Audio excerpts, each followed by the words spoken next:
Heitor Villa-Lobos was a Brazilian guitarist, cellist, composer, and conductor. He's not just one of the most celebrated South American composers of all time, but also one of the most prolific. Villa-Lobos composed over 2,000 works, and his music is the soundtrack for a period of great upheaval and change for Brazil in the 20th century. I'm James Stewart, and this is Timeline from VPR Classical.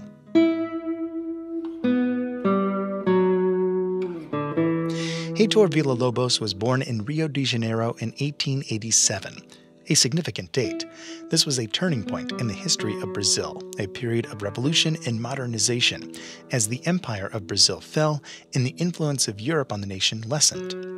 In the musical world, this meant that traditional European musical education fell out of favor. Heitor Villa-Lobos had very little of this formal training. His father was an amateur musician who arranged regular musical celebrations at their home. Heitor learned music and how to play various instruments by watching these visitors and absorbing their techniques, melodies, and rhythms like a sponge. Villa-Lobos' father died suddenly, and Heitor began to support the family by playing for films and in theater orchestras. He was only 12 years old. As a young man, Heitor Villa-Lobos became fascinated with the so-called dark interior of Brazil, areas away from the coast, into the rainforest. He told fantastical stories of exploring the Amazon and escaping cannibals. Whether these stories are true or not is not known. However, it was at this point that Villa-Lobos abandoned traditional musical education altogether, and instead studied the music of indigenous Brazilian cultures.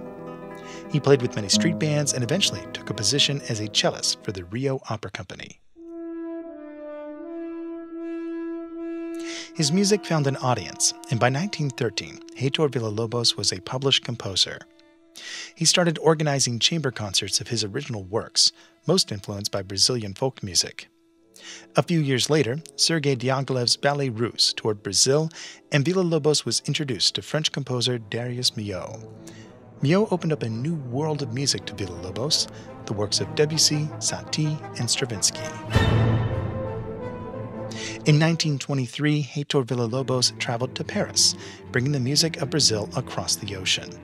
He famously stated, "I have not come to learn, I have come to show what I have done up to now." He also said about his own music that, quote, "I don't use folklore, I am the folklore." This confidence must have worked. He found an international audience before returning to Brazil in 1929. In 1930, Brazilian President Getúlio Vargas came into power. It was another period of revolution and change. International travel was restricted.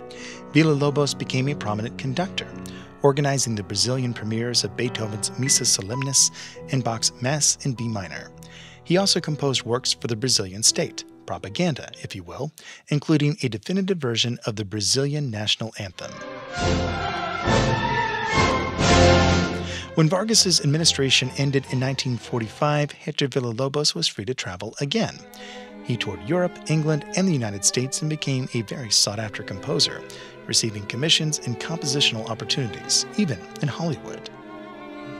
Heitor Villa-Lobos passed away in 1959. His funeral was the final state event in the city of Rio before the capital of Brazil was moved to the city of Brasilia. Find out more and follow the timeline at vpr.org/timeline.